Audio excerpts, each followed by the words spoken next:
हा आहे कणकवलीतला फेमस नाडकर्णी वडापाव, फक्त 12 रुपयाला. आणि हाच खायला लोकांची खूप गर्दी सुद्धा असते.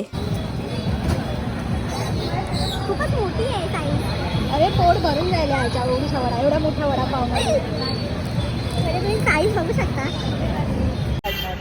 एकदम छोटं. हा तुम्हाला चटणीच आहे आणि लोकांची गर्दी पण तुम्ही बघू शकता.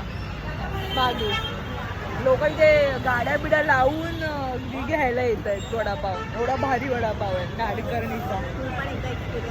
तू पण एकदा खाऊन बघा वडापाव. आमचा ब्लॉगरचा ऑलमोस्ट संपलाय वडापाव. कणकवलीमध्ये आला तर थांबून नक्की ट्राय करा.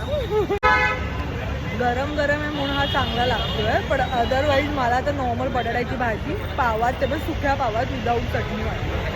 लोक काय म्हणते गाड्या बिड्या लावून येतात. हा काय म्हणून येतात आणि एवढूशा वडापावसाठी. नॉर्मल